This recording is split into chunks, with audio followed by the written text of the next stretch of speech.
Welcome to Adult Entertainment Forum. I'm your host, Jeff Levy, and welcome to 2010.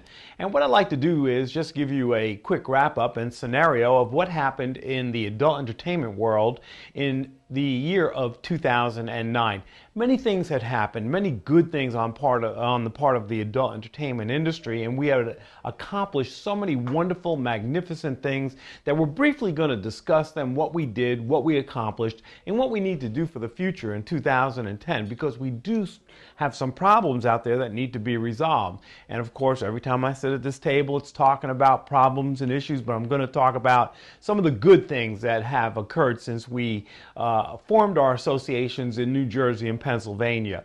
For one, we killed Bill 299, which was a bill sponsored by Pamela Lampert of Cherry Hill, which would have put police officers around a 3,000-foot circumference around all adult entertainment facilities. We were able to get rid of that. Why were we able to get rid of that? We got rid of that because of the fact we did our homework and we correlated all this information through a sophisticated bill tracking system that gave us all the information about where certain crimes were taking place and who was committing these particular crimes. And when we showed her all these crimes that were committed by clergy, by Boy Scouts, by teachers, by political figures, by lawyers, by doctors, by trusted family members, we had tens of thousands of these cases, and she had no documentation of children ever being harmed by the adult entertainment industry. Not a single case. So because we were diligent, because we were prudent, because we put that bill tracking system in there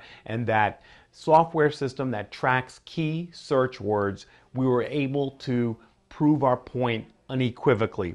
Also in 2009, we wrote a secondary effects study in Union, New Jersey with Dr. Dan Lentz of the University of California at Santa Barbara.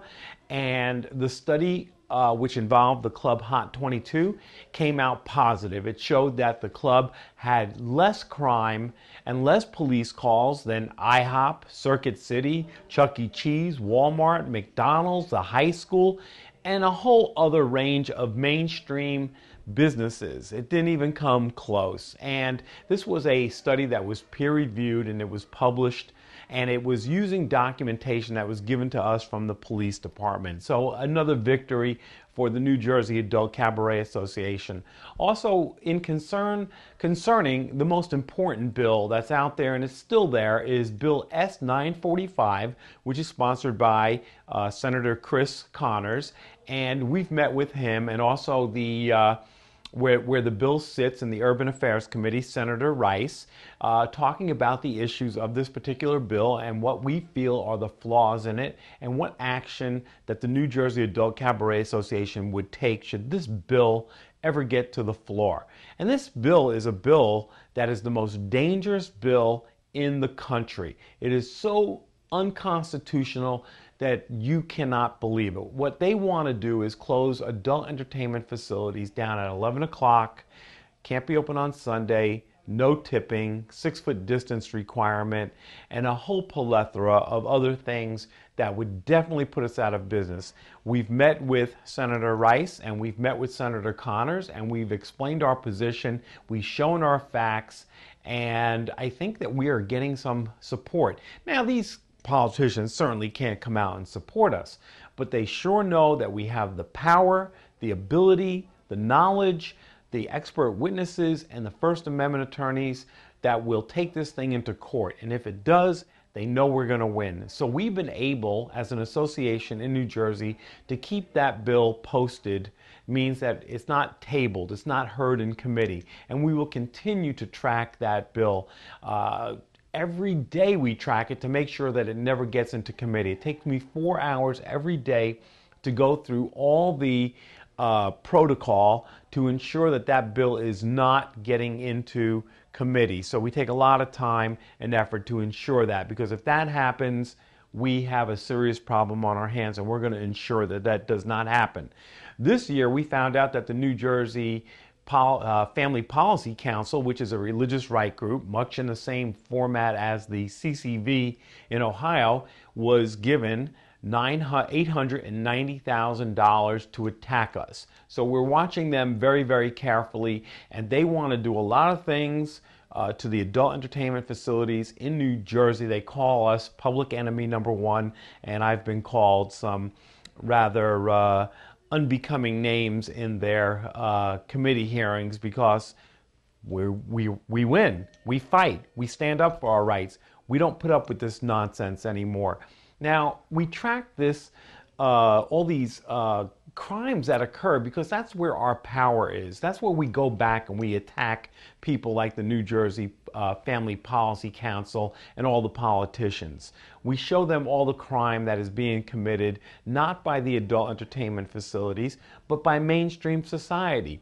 Just last week, we found a councilman, and his name was Councilman Ronald Frank, had molested 4 young boys. That's unbelievable. We found that in Upper Darby, there was 5,000 domestic violent calls to the police, and not one case involved anything whatsoever with the adult entertainment facility. Also, the most devastating thing that I found and that I read, and I shared it with our association, was a Dr. Earl Bradley from originally from Philadelphia. He's a pediatrician. He's a real nice guy. He gives all these kids toys to play with, and he has all these amusement type games outside his offices. He was arrested last week for raping 100 children. That's 100. And they even think and believe that he even raped a 6-month-old. I don't know what to say. I think that this is just the most hideous thing that I have ever heard. And when it just really bothers me when we have people on the religious right who allow the assistant district attorney in Bucks County to rape 4 young boys at a church function. We got this pediatrician who rapes 100 young children. We have this councilman who's molesting young boys. We have Governor Elliot Spitzer, who's out there looking for sex. You know, we have sex in the Oval Office. We have Senator Larry Craig, who is looking for sex in a bathroom in Minnesota.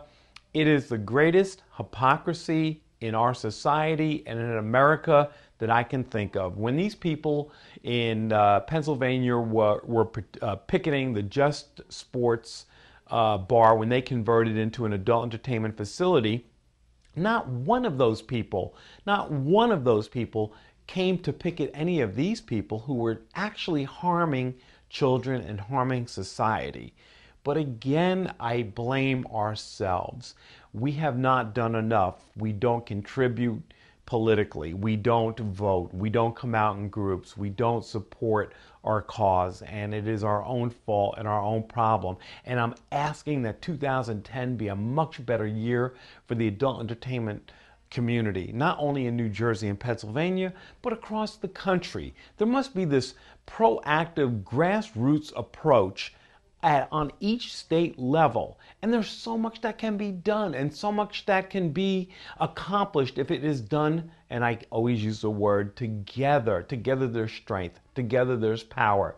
Together there's the impossible becomes possible. And if we had everybody in New Jersey and everybody in Pennsylvania and we all came together, we could get great discounts on insurance. We would have greater leverage with the liquor companies and the vendors that we spend all these tens of millions of dollars with. We could all come together and say, if you don't give us certain discounts or you don't contribute to our association, we'll find people that will, or we will not sell your products. We have tremendous power, but people fail to see that power. This has been a tough economic year in the year 2009. I know everybody's struggling. I know it's very hard to contribute to the